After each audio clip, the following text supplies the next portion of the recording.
Join us every Wednesday for InFocus, a weekly talk show produced by the St. Kitts Nevis Information Service, where we provide exclusives with key persons within the government and discuss pertinent, relevant, and interesting matters that affect us all. Tune in every Wednesday, live on ZIZ Radio and streamed live on Facebook at SKNIS Media and ZIZ Online. InFocus, your government, your business.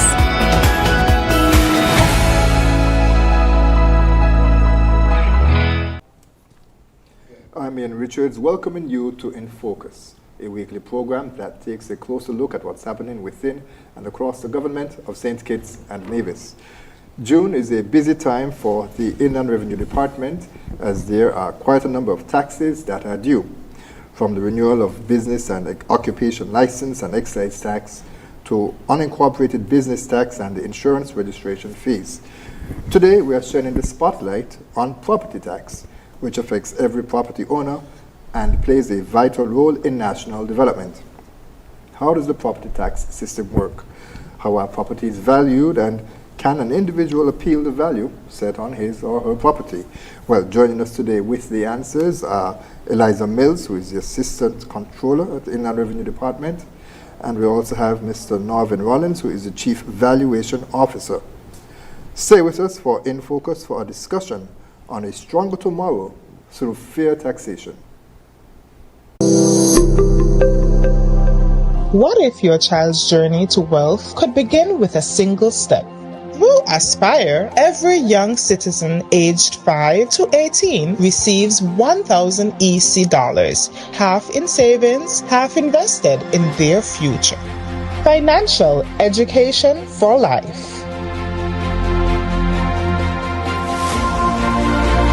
Sign up today. Give your child a future of financial freedom. Don't wait for wealth to knock. Create it with Aspire.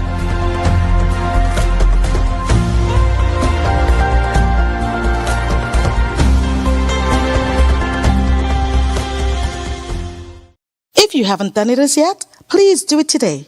Subscribe to our YouTube page at SKNIS Media for regular updates, live coverage, and even more information on your government. While you're at it, like, share, and interact with our Facebook and Instagram pages at SKNIS Media and SKNIS Info.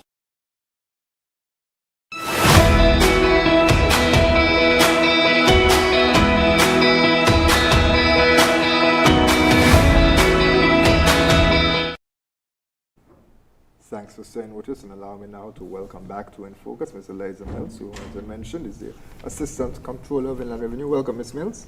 It's a pleasure being here. And we have a first-time guest with us, Mr. Norvin Rollins. Welcome, sir. You are the Chief Valuation Officer. Welcome to you. I'm elated to be here, yes. Right. Ms. Mills, let's start off with a basic question, but I'm not sure how many persons know the answer to this. The role of the Inland Revenue Department. Some people may feel it's just to collect money. Is that a fair assessment? Our role goes a little bit beyond just the collection of money. And I think our mission statement captures it best. And so I'm craving with the audience to allow me to read it just for emphasis. It says, Inland Revenue is to administer the tax laws in a fair and efficient and equitable manner, to promote voluntary compliance, to maximize revenue for collection for the development of the Federation in a manner that warrants the highest degree of public confidence in our professionalism and integrity. So from an Inland Revenue standpoint, we are to collect taxes. That's what most persons know that we do. Mm-hmm. We are to do so in a fair and equitable manner. We are to educate and inform the public so that doing so will encourage individuals to comply voluntarily. And when we serve, it is our intention or aim to serve with professionalism and integrity. I think those two words, fair and equitable, are two words that really jump out of me based on that mission.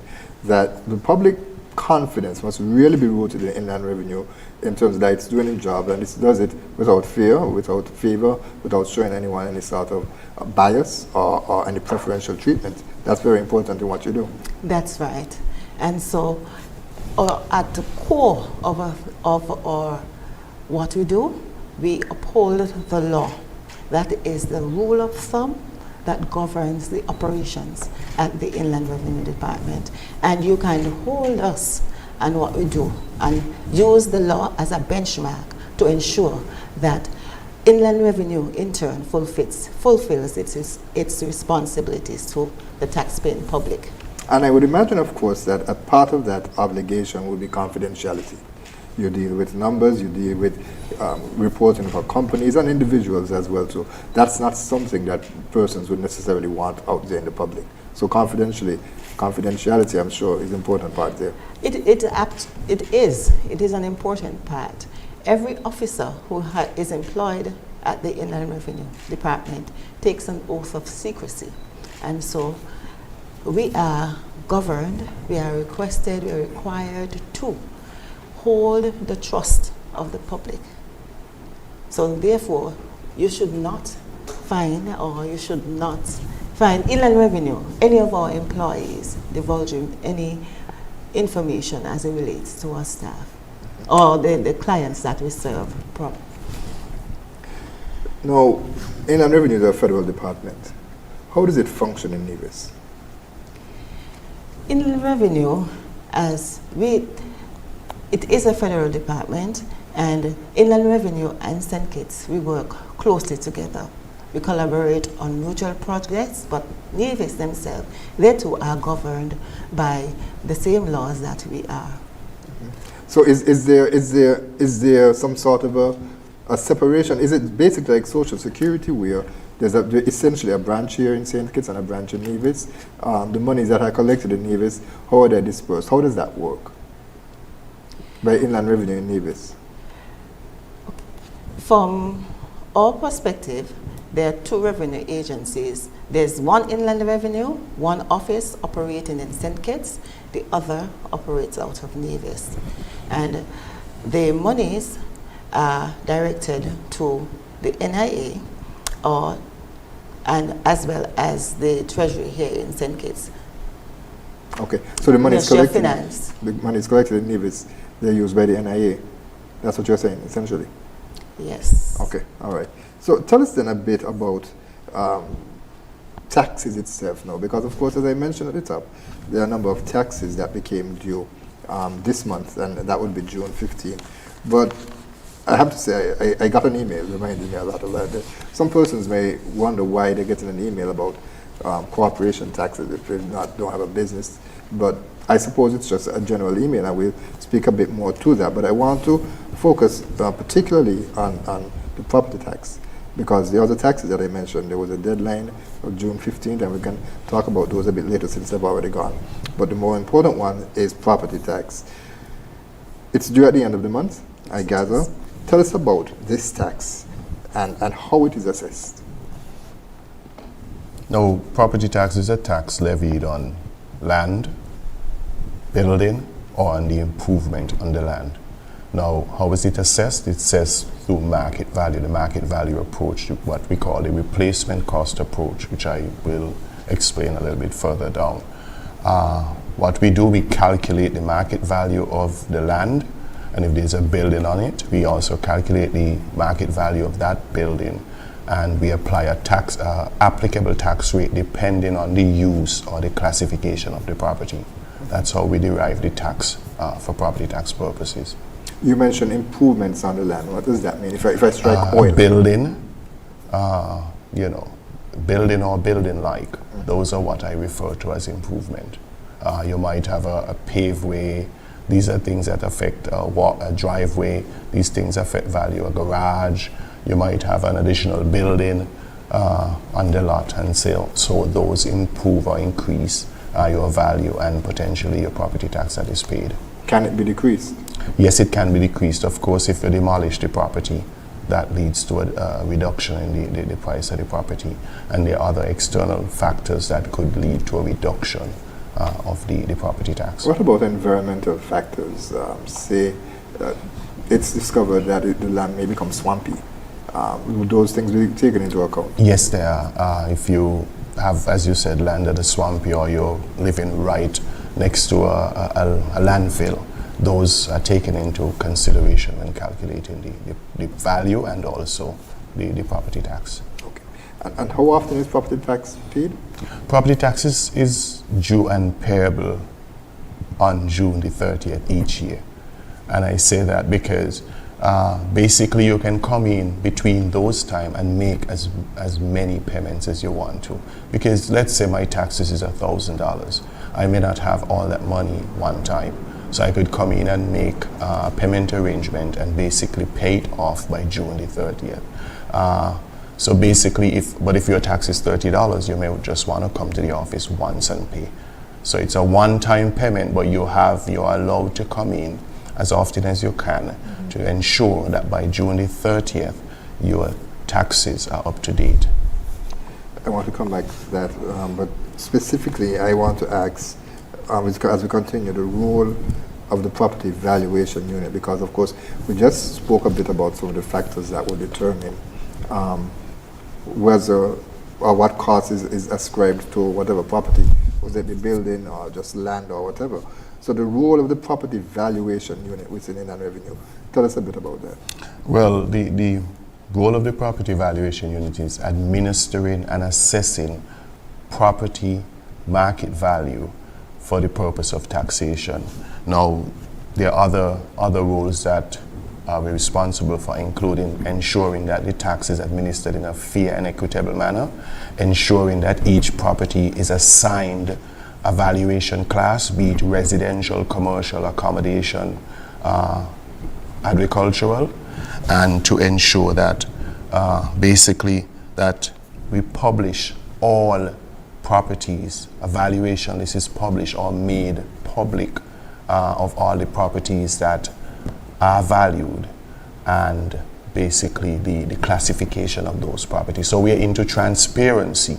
We're into showing you basically what your property is valued, and you can compare that to your neighbor's property to see if you're being assessed fairly and equitably.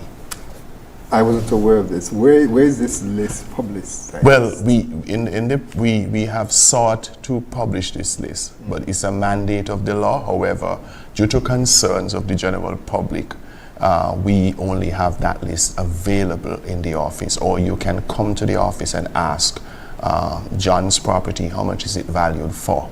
Because you know that you and John's property are comparable, you know, in size and condition and all that.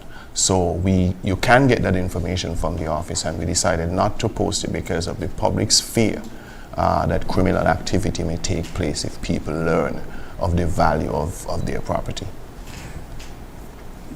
And that in itself, I think it can lead itself, it opens up itself to mischief. And with such information, there are some persons who may seek to have that information and use it not in a way that it could be reflecting positively on someone, as opposed to creating mischief in the neighborhood. Have there been cases of such reported? Well, we have no case of that. I think most people ask about value because they're making a comparison to their neighbor's property, you know, and they want to what they want to do is to basically know that they're being treated fairly and equitably when it comes to the administering of the tax. Okay, and so in terms of how many persons now are in this property valuation unit at Inland Revenue? Well, we currently have 5 persons working, including myself, and we basically have a field officer and cartography staff that deals with collecting the information from outside, inspecting, measuring, taking pictures of property, and then we have the data entry staff that basically inputs the data into the system to calculate the value and also the tax payable. Can those persons be easily identified, those doing the survey? Because, of course, we are mindful that there are some persons out there who, again, may use the information for malicious purposes to survey a person's property to see where the weak points are, maybe they intent on breaking or entering or stuff like that. So the staff, can they be easily identified? Does the public have a right to ask them, who are you and what are you doing? Yes, as a matter of fact, each employee of the department has a ID, and we ask the staff to basically show your ID to the taxpayer, such that you're easily identified and they know you're from the Inland Revenue Department. And they can't refuse to show that ID? No, they can't. So if someone does refuse, then they're likely something suspicious happening? Correct. Right, in which case they should probably consult the authorities. In terms of the training, what type of training would an officer have to go through? Because of course there's so many factors that you mentioned that goes into the pricing of properties. What type of training would one have to go through? Well, first of all, we are expected to have training in property valuation, the techniques used to value property, as well as we're asking the staff to have training in AutoCAD or architecture, because we use AutoCAD to sketch the footprint of the building and calculate its area. So we're asking that those two skills be available, and so those are things that we look at. Now, I came across a graphic on your department's website, it's sknird.com, and it says, pay your property tax, build a stronger tomorrow. Can you speak to the message being communicated behind this theme? Of course. First of all, based on the legal obligation, we want to remind persons, of course, of the deadline to pay their taxes. And so we're saying, pay your taxes on or before June 30th of this year. And as we also want all residents, property owners, citizens who has property in St. Kitts to look at their property not just as a legal obligation, but an investment in our federation. Because every bit of property tax that is paid contributes to our national development. Every dollar that is paid is an investment for now, but secures opportunities for our children and our children's children. Mm-hmm. Give us a sense of how that is done. And so what happens is that once property tax is collected, it adds to the revenue. And that revenue goes and is used for the construction of roads, in the securing of renewable energy infrastructure, and the list goes on. So we have housing initiatives, we have ICT projects, there are environment protection initiatives. All these help to ensure that St. Kitts not only takes care of its needs now, but the revenue comes in and position St. Kitts as a premier destination, one who takes care of the needs of its populace now, as well as look forward to building its capacity and its ability to take care of its citizens in the future. Okay, Mr. Rollins, let me come back to you now, because you spoke quite a bit in terms of the work that the staff members have to do. How is the value of a property determined, and what formula is used to determine the appropriate tax amount? You cited a figure of $1,000, but how would one arrive at that figure? Now, first of all, the technique that we utilize to calculate the market value is important. In 2007, we utilized what we call the replacement cost approach, which is basically giving an estimate of the value using a replacement cost of a property today, less depreciation. So basically what you're doing is using current cost of construction to build that same property today, less depreciation, and adding to that the value of the land. Now, we utilize what we call an algorithm or a formula to derive such value. What goes into that algorithm is, of course, the following: the size of the building, the price per square foot based on material, the condition of the property, the age of the property, all those are factors that go into the calculation of the value. So you multiply all those and you're deriving a value for that specific property. When it comes to the application of the rate, it depends. Each rate is different. So for example, residential, if I had to calculate the tax paid on a residential property, I would first have to deduct a residential exemption granted by cabinet of 80,000 for each residential building. And then I would multiply that taxable value by 0.2% to derive the value or the tax payable on that residential property. When it comes to commercial and accommodation, because it is thought that these are revenue generating properties. And when you say accommodation, you're talking like hotels? Yes.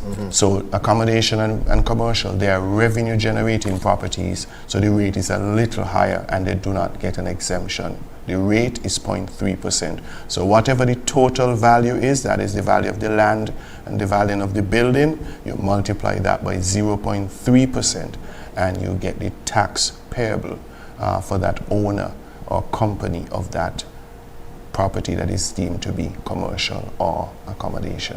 It's a tricky question and you may not have an answer for this, but in the age of Airbnbs, persons that are using their homes, which their residential homes, to accommodate guests, how does that factor in, or are we not there yet? Well, we have started a project of collecting properties that are used for Airbnb. However, those same properties, because they're deemed to be residential property, the predominant use is residential property, then they're deemed to be residential, and the commercial part of it is not necessarily taken into consideration because the predominant use of that is residential. But we are collecting information as we go out as to who's using their property for Airbnb for other purposes. You also mentioned, of course, depreciation. You mentioned that's taken into account. Land does not depreciate. That is something that we were told growing up. Correct. But the buildings on the land does. Correct. So you have to find a balance between the two. Correct. In terms of working out that formula. So what we do, we have a formula to calculate the value of land. That is pretty simple. In most areas in St. Kitts, land is valued at $5 a square foot. And so you multiply the value of the land, the market value of 5, in most cases, because Frigate Bay is a little higher, by the size of the land to get the value, and then that value is multiplied by the tax rate of 0.2% to get the tax payable on the land. When it comes to the building, that's where the depreciation factor comes in. We have a depreciation schedule as to how much depreciation is granted to each property, of course based on the age of the property, and so we utilize that when we are calculating the value, and of course the result is a tax on that.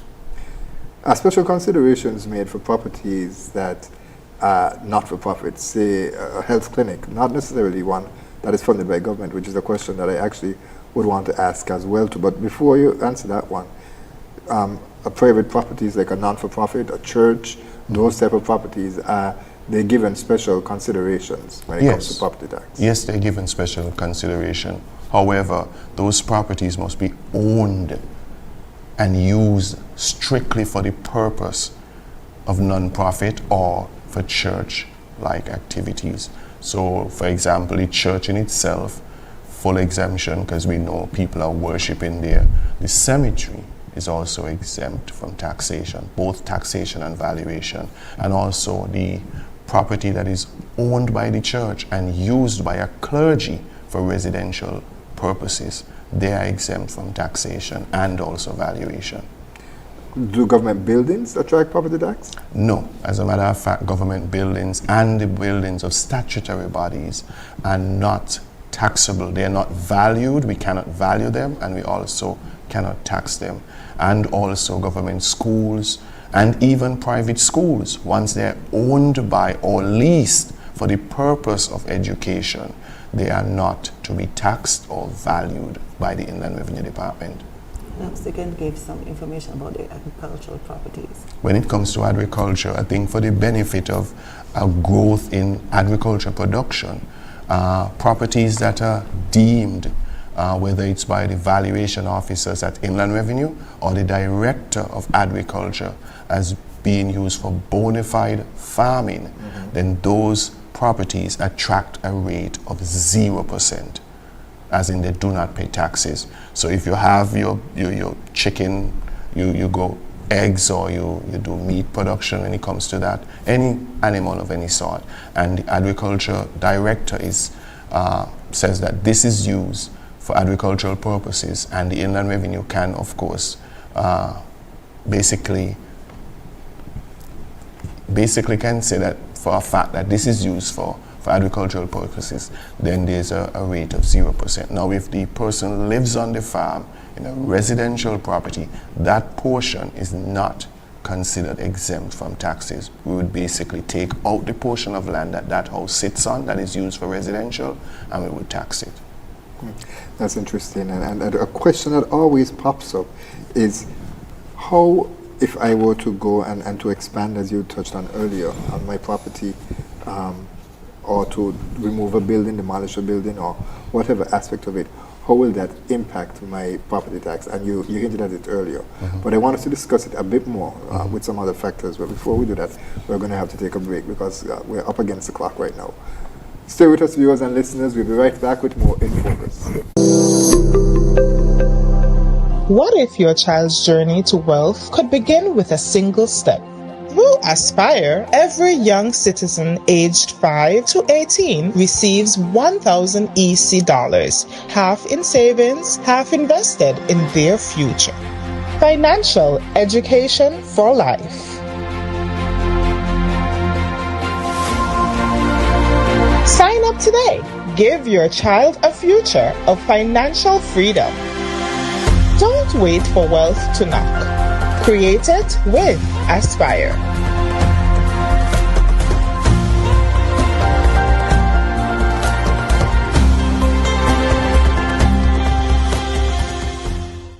If you haven't done it as yet, please do it today. Subscribe to our YouTube page at SKNIS Media for regular updates, live coverage, and even more information on your government. While you're at it, like, share, and interact with our Facebook and Instagram pages at SKNIS Media and SKNIS Info.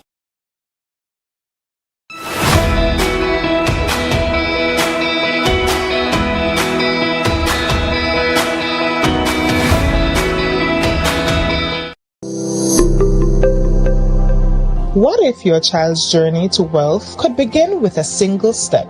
Through Aspire, every young citizen aged 5 to 18 receives 1,000 EC dollars, half in savings, half invested in their future.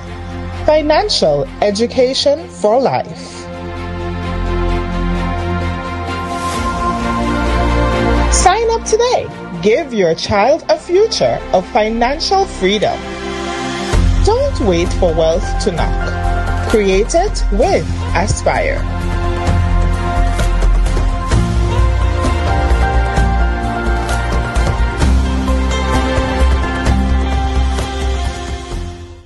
If you haven't done it as yet, please do it today. Subscribe to our YouTube page at SKNIS Media for regular updates, live coverage, and even more information on your government. While you're at it, like, share, and interact with our Facebook and Instagram pages at SKNIS Media and SKNIS Info.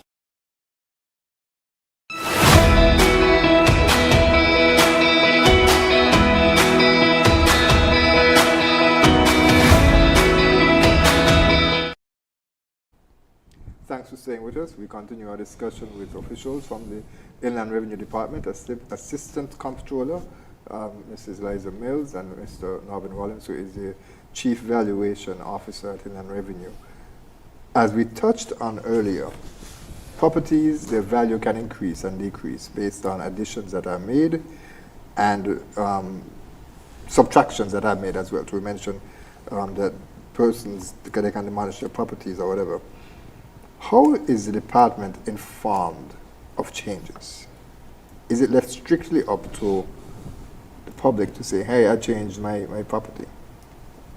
Okay, well, the public has a right to inform the department, as to any changes that are made to Do the they have property. a right or responsibility? A responsibility, Okay. sorry, a responsibility to inform the department of any changes, additions, or alterations to their property. Now, in the past, we have relied heavily on doing field visits to determine if there are new properties in the area or if people would have expanded the property. But what we have done as of probably like 10 years now is that we have received a list of properties that have, or plans that have been approved by physical planning as an indication that there is intention to build, and also the field report from the inspectors to basically say what is the status of the property. In addition to that, we have received as of recent a list of all the persons who would have applied for duty-free concession through the Ministry of Finance, which we intend to use in our field visits to basically capture some of those properties that were once not captured. Those interagencies collaborations are very important, because if I know I'm going to self-report myself and I'm going to be attracting a higher charge, there's some persons who may say, well, I'm not going to do that. Why would I want to be paying in a revenue to any higher revenue as opposed to what is owed to them? And so that's very important that you don't necessarily rely on individuals to do that. But here's a question though. If I am one who has a piece of land and I'm building on it, the structure doesn't necessarily have to be a house. It's not complete. How does that affect my property tax? No, if the house is not complete or habitable, then you do not pay tax on the building, provided that that building is used, of course, for residential purposes. So you do not pay property taxes on uninhabitable or unfinished property to the extent that it cannot be lived in comfortably. And that's where the field officers come in to give their Correct. assessment of that. Right. Okay, that's very important there. How are individuals informed about the value of the property tax? Well, from the inception of the revaluation exercise in 2007, we sent out what we call certificate of valuation or certificate of value notices. Now, these notices inform you of what the value of the property is, both the land and the building. After that was done in 2007, the department combined both the valuation notice and the tax bill and send one every year. So while you may not get a document that says certificate of value, the demand notice serves as both a tax bill and a certificate of valuation. That valuation, does it factor into transactions by real estate companies? Because if I'm selling my house or my property, then how would I be able to determine what to sell it at? If say my property is valued at $150,000 and I'm hoping out for $200,000, can the client, the prospective client, go and seek an evaluation from Inland Revenue to get a better sense of what a property costs in order to make an informed decision? Well, the department does not provide valuation expertise to clients. The value that is installed on the demand notice is a value that was established in 2007, and it is outdated and archaic. So it's not a value that is used in property transaction, and that is clearly stated on the demand notice. Now, if you require the expertise of a valuer, you're expected to go to a private one to get such. What the department does, once the sale comes to the office or the transfer, we ascertain whether that value is market value. And so that's our job, to ensure that the government collect its rightful stamp duty on sale or transfer transactions.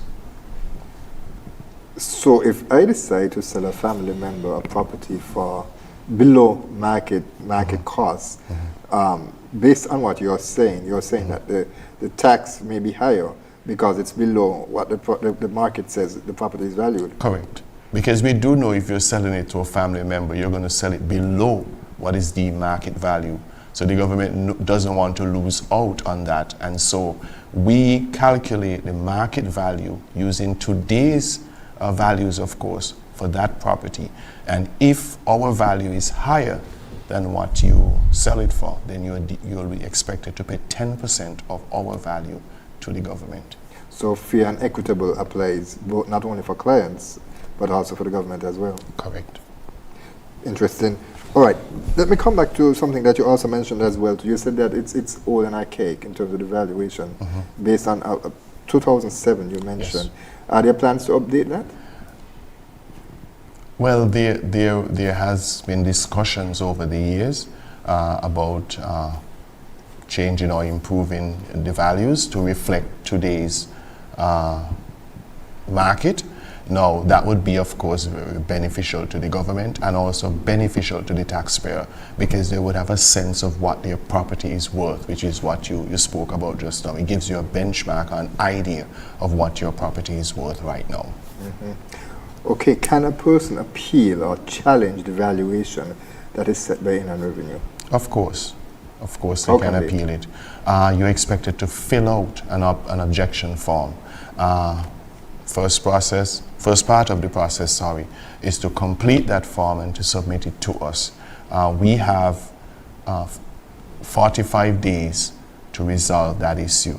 If the issue cannot be resolved to the satisfaction of the taxpayer, then that taxpayer, of course, can make an appeal to the review board for them to hear the matter related to an objection. And what would you say are some of the misconceptions that taxpayers have about property tax assessment? What I would say is that there are lots of misconceptions out there about why they should be paying the tax. Why are they taxed for something that they own outright? Those are things that you hear more often when you go on the radio or in the media as to why this should be paid when I own it. This is my personal home. This is my sanctuary. Why are you taxing it? That's something we hear ever so often, and our response always is that you are the legal owner of the property. The bank is not the legal owner. The bank's name doesn't appear on the title as the legal proprietor or owner. You receive the services, you want to make an investment into your country, so you're expected to remit the property taxes to the government of St. Kitts and Nevis. So that leads to a very interesting question. I'm not sure if you're able to share it, but how would you describe the compliance levels currently? Do persons come willingly forward and pay their taxes as it relates to property tax? In every country, I think that it's inherent in our human nature. There are persons who would voluntarily comply. There are persons who would need encouragement, hence why the law incorporates some penalties and some enforcement action for those ones who would not readily pay their taxes on time. Such is the case in St. Kitts. We have persons who voluntarily comply, and I want to, at this point in time, thank all those taxpayers who continually contribute and pay their tax obligation as far as property tax is concerned every year, and this year is no exception. This year we're encouraging all our taxpayers to pay their property tax. Now, they may do so via several means, of course. We have quick pay, of course. Quick pay facilitates the payment where the taxpayer to go to our website and just type in www.skniid.com. That's our website, and then just keep quick pay, and then they are able to put in their property ID and pay easily. And with quick pay, you don't have to register. You don't have to have an account there. No, you can just go on and just do it. Right. So individuals need not necessarily have an account. Persons can, and we're encouraging individuals, in light of the fact that Inland Revenue is transitioning to a new system. Those persons who would have paid already, we are still encouraging those persons who would have normally paid and have not paid as yet to use our quick pay services. All right. So that's one means whereby we're encouraging individuals to pay their property tax. And what are the other ways? Of course, individuals can feel free to come into the Inland Revenue Department. That's one way. We're open, we accept cash or legal tender.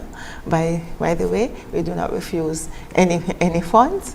And we also have SMARTS. Persons can register on the SMARTS platform and pay there, as well as pay via the National Bank's payment portal, and also via I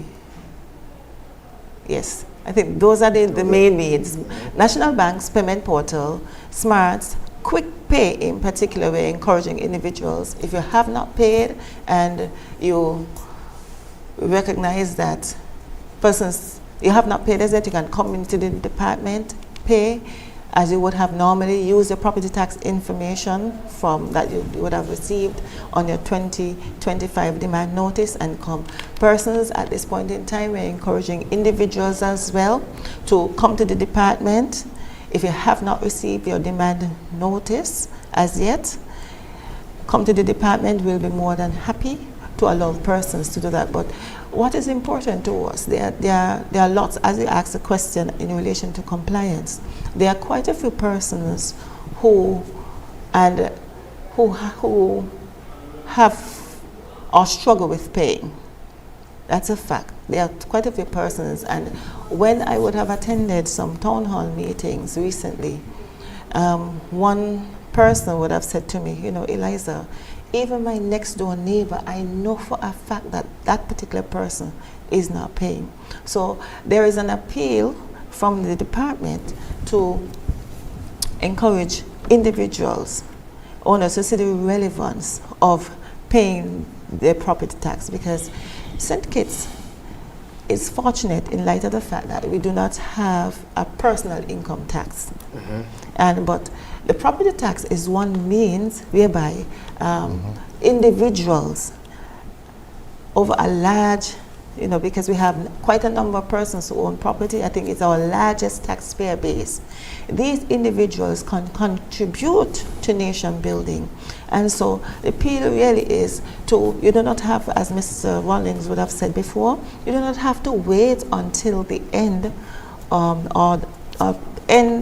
which is June 30th, but you can come in and make a payment arrangement. We have collection officers who are positioned to look at your situation.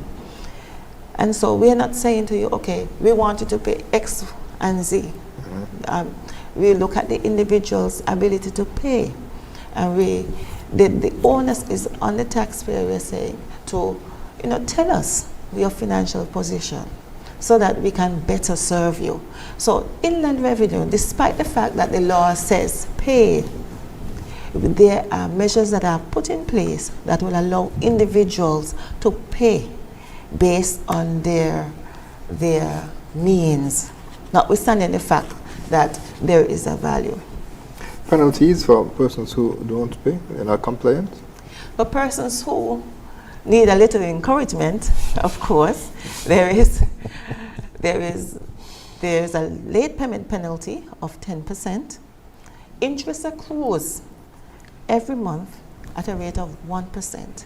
So imagine if I do not pay this year, 1% goes on in January, 1% goes on in February, 1% goes on in, so it accumulates over time. Let's use the numbers the random number that Mr. Rollins threw out. Let's say $1,000. That's $100, 10%. $100 is 10%. Yes. So it goes, it adds up over time.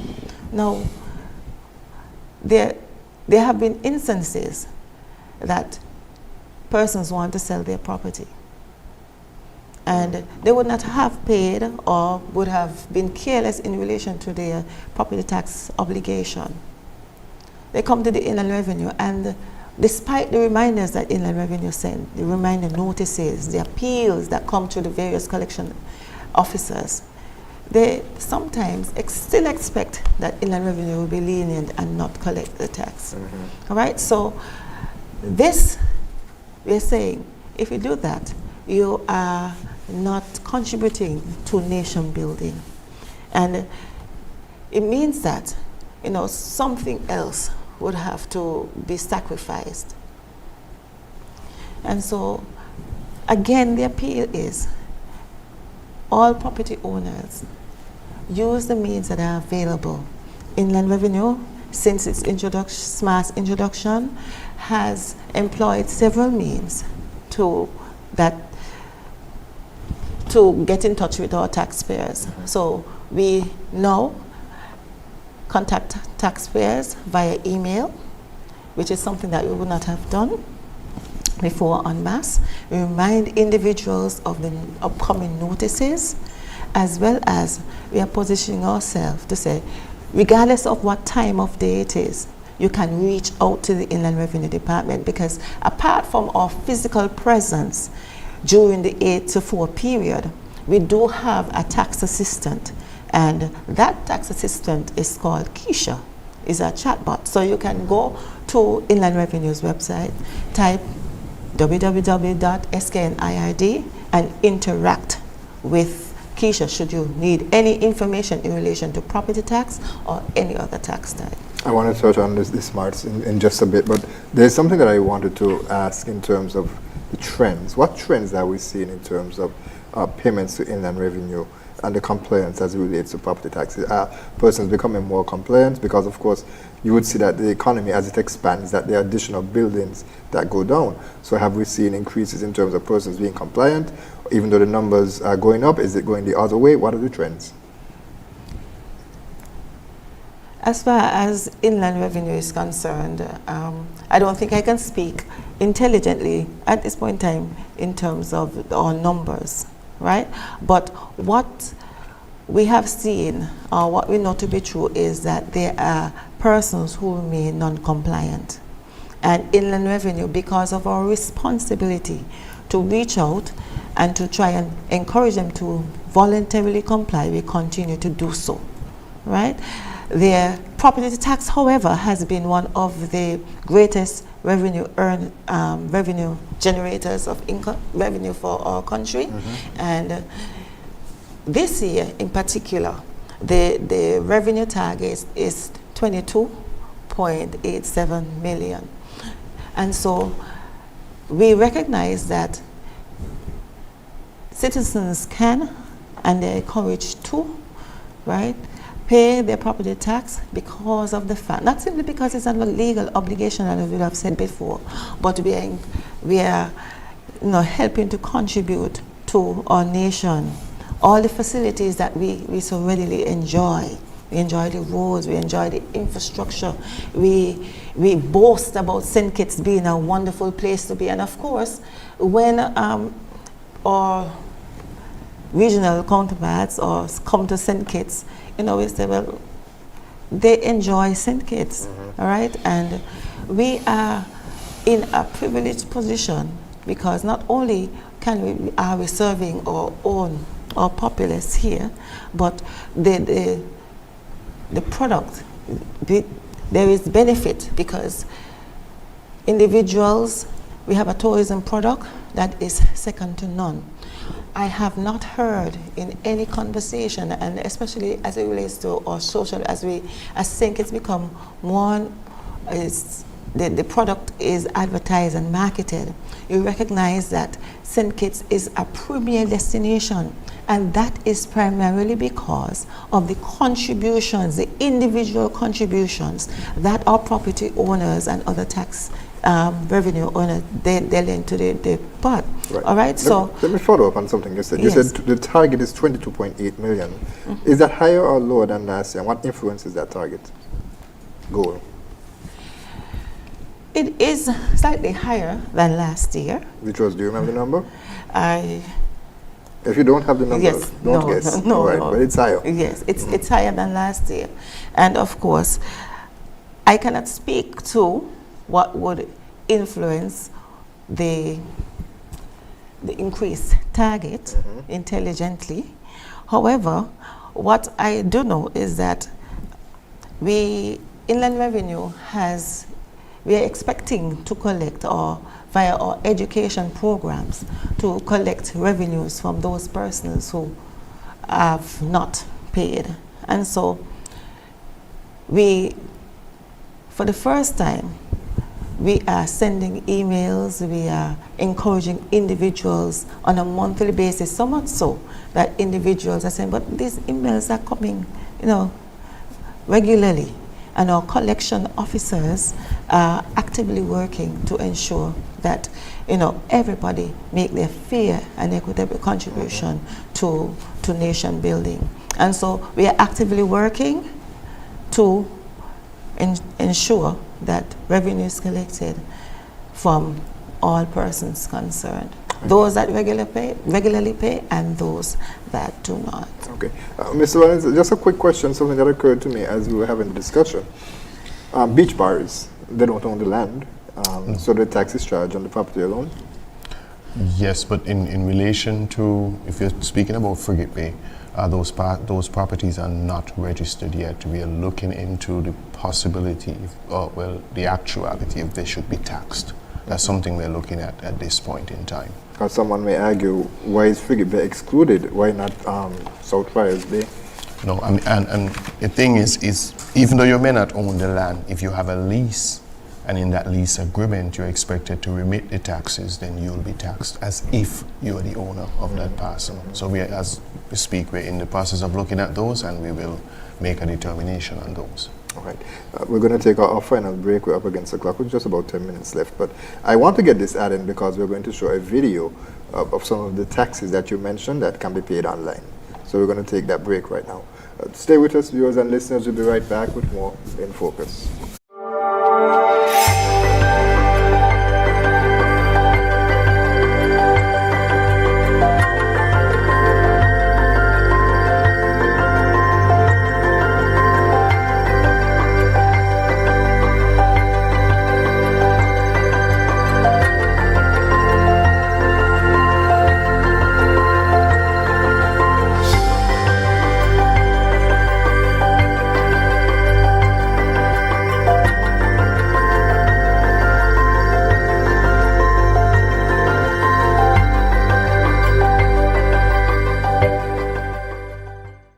If you haven't done it as yet, please do it today. Subscribe to our YouTube page at SKNIS Media for regular updates, live coverage, and even more information on your government.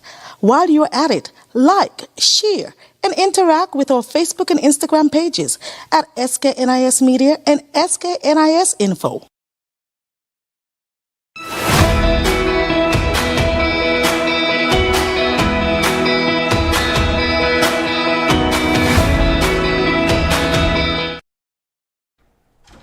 Thanks for staying with us, and we are preparing to wrap up our conversation with officials from the Inland Revenue Department.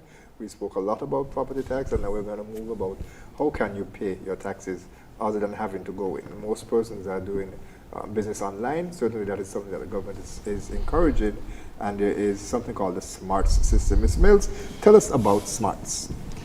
SMARTS, as the acronym is on the platform on which Inland Revenue administers its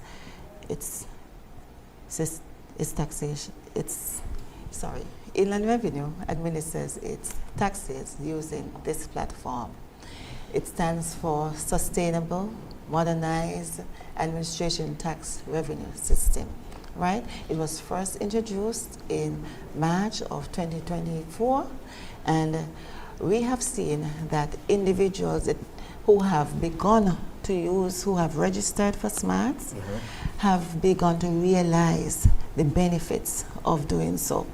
One of the benefits of doing so is that they can see their entire account. They no longer have several tins, so the taxes are administered using one tin. So previously what used to happen is that would be tax identification number. Right. So SMARTS allow all taxpayers to have one tax identification number. So as a business person, I would have had properties, and those properties previously had a different tin. What SMARTS allow the individuals to do now, and for us to see, is to have one tax identification number so we can seamlessly manage the taxpayer experience with Inland Revenue. Not only that, Mr. Rollins spoke to being able to do objections. SMART allows for the taxpayers, regardless of what time of day it is, to log on to the platform, and if they so choose to do an objection, it will allow them to do an objection and send it to the Inland Revenue Department via that means. SMARTS, I dare say, is safe as a result of the fact that it has a two-factor authentication process, right? Now, What I would like to encourage the populace to do is not to share their login credentials with anyone, because any system becomes weak if the individual using it is not responsible. Inland Revenue has also placed some safeguards in place to ensure that it cannot be easily hacked, and so we have done all the work based on what our mandate is to ensure that the information is kept safe. And so right away as well, taxpayers generally, sometimes we would, in the past, we would have had requests for proof of address.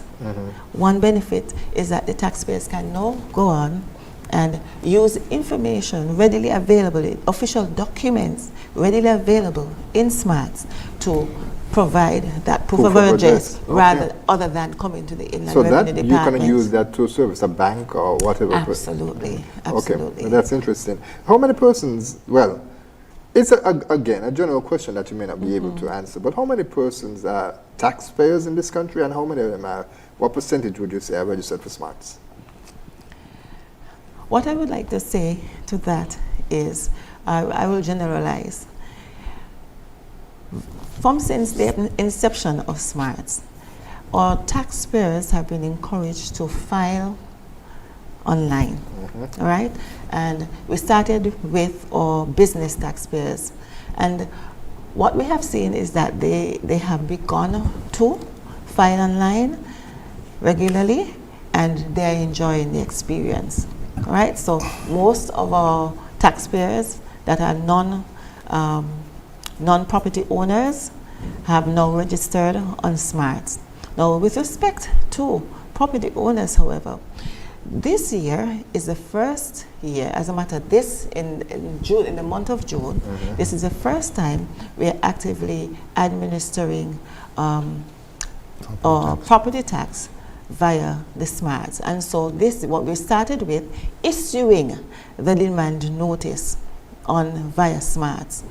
Inland Revenue will roll out other aspects of the program, but this is where we are at the moment. And so persons, once registered for SMARTS, could go in and see their demand notice. What we are encouraging individuals again to do, if you have not yet received your 2026 demand notice, you are encouraged to come to the Inland Revenue Department, register for SMARTS, and you can do so by logging on to our website. Let me just stop it. There's a graphic that we have that right that we can have. Okay, wonderful. Right, go ahead. You can go ahead. So you can register for SMARTS by going on to www.skniid.com.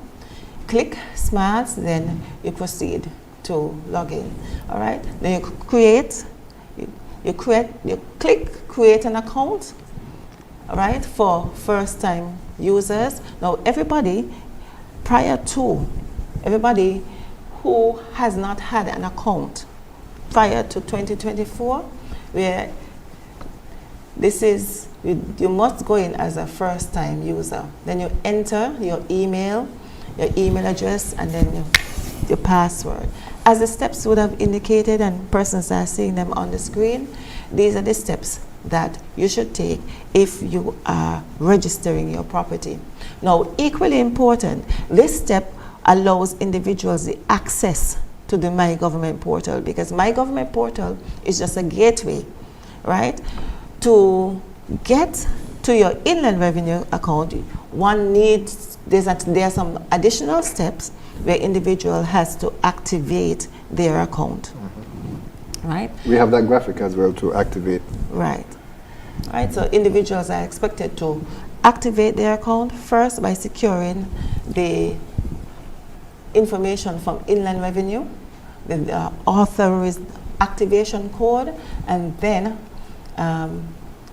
the system is quite user-friendly. It prompts you to go through each and every step. Notwithstanding this information that you're seeing on screen, we have also Keisha, which is the chatbot, right, who could also guide you in the absence of the the instructions there. Right. As well as Just to add to what Ms. Mills would have said, the last time we checked the property tax roll, it was over 26,000. That doesn't mean that there are 26,000 properties. It means that there are 26,000 tax obligations. So there are 26,000.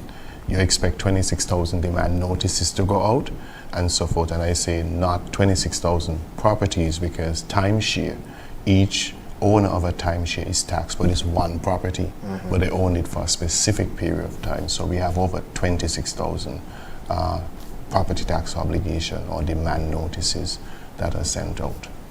Unfortunately, we are out of time for our program. I would just ask one final question in terms of smarts. Is it in Nevis yet? And if not, when will it be introduced? Do you have a timeline? Smarts, as we operate one Inland Revenue Department. We are federal, so Smarts, of course, was rolled out in Nevis the same time. So all the other tax types, with the exception of the property tax, has been rolled out. Right. Now, Nevis has taken a decision to, because they are undergoing some other program as well. I think they're doing a mass valuation. They're doing the revaluation exercise. And so a decision has been taken to delay the introduction of the the requirement for taxpayers to pay via Smarts. But yes, we know that there's a tentative schedule, but Nevis will communicate when it's time. We'll have to leave it right there. We're out of time. Eliza Mills, Assistant Comptroller of Inland Revenue, Northern Rollins, who is the Chief Valuation Officer. Thank you so much for being with us for this edition of InFocus. Thanks. We'd like to thank you, viewers and listeners, for joining us for this edition. We trust that you will join us next week at the same place at the same time for another discussion. We'll be joined by the Deputy Governor of the Eastern Caribbean Central Bank, and she'll be speaking about the 50th anniversary of the PEG. What is the PEG? Go and look that up or join us next week. Until then, I'm Ian Richards. Remember, at InFocus, we discuss your government, your business. Join us every Wednesday for InFocus, a weekly talk show produced by the St. Kitts Nevis Information Service, where we provide exclusives with key persons within the government and discuss pertinent, relevant, and interesting matters that affect us all. Tune in every Wednesday, live on ZIZ Radio and streamed live on Facebook at SKNIS Media and ZIZ Online. InFocus, your government, your business.